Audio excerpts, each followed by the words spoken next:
السلام عليكم ورحمة الله وبركاته. الحمد لله الذي وكفى وسلام الذين اصطفى. أما بعد فأعوذ بالله من الشيطان الرجيم.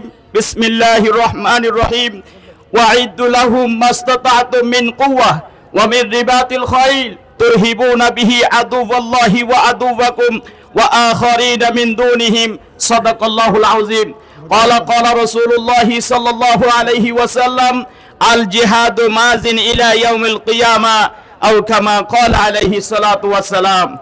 আমরা সবাই ওই রব্বুল আলামিনের দরবারে সর্বপ্রথমে শুকরিয়া আদায় করি, যিনি আমাদেরকে জীবিত রেখে সুস্থ রেখে বিডিআর মাঠে একত্রিত হয়ে ফিলিস্তিনের পক্ষে কথা বলার জন্য যিনি আমাদেরকে সুযোগ দান করেছেন, সর্বপ্রথম সেই মওলার দরবারে শুকরিয়া আদায় করি আলহামদুলিল্লাহ।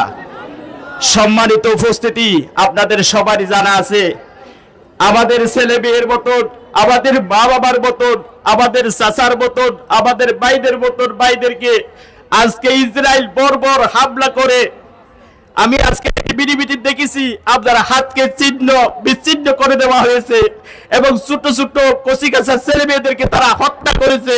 কাল কিয়ামতের ময়দানে যদি তারা আমাদের বিরুদ্ধে মামলা দায়ের করে, রব্বুল আলামিন আমাদেরকে ইহুদিরা হত্যা করেছে কিন্তু বাংলাদেশের মুসলমান কোনো প্রতিবাদ জানাই নাই, তখন আল্লাহর দরবারে আমরা জবাব দেওয়ার মতো কোনো কথা থাকবে না।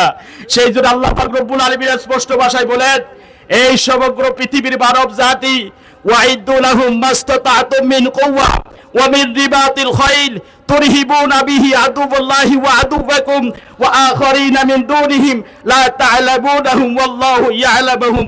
আল্লাহ তাআলা বলেন, তোমরা যথাসাধ্য শক্তি অর্জন করো। ইহুদি যদি তোমাদেরকে ক্লাশিনকোভ মারে, তোমরা ক্লাশিনকোভ মারো। তারা যদি রকেট ল্যান্সার যদি মারে, তোমরা রকেট ল্যান্সার মারো। তারা যদি বোমা মারে, তোমরা বোমা মারো।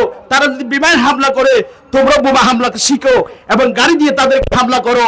আল্লাহ তাআলা বলেন, যখন তোমরা যথাসাধ্য শক্তি অর্জন করবে, আমি আল্লাহ এবং তোমাদের দুশমন অটোমেটিকলি বই হয়ে যাবে। সকলে বলুন সুবহানাল্লাহ। সেই জন্য আমাদেরকে জিহাদের জন্য প্রস্তুতি নিতে হবে।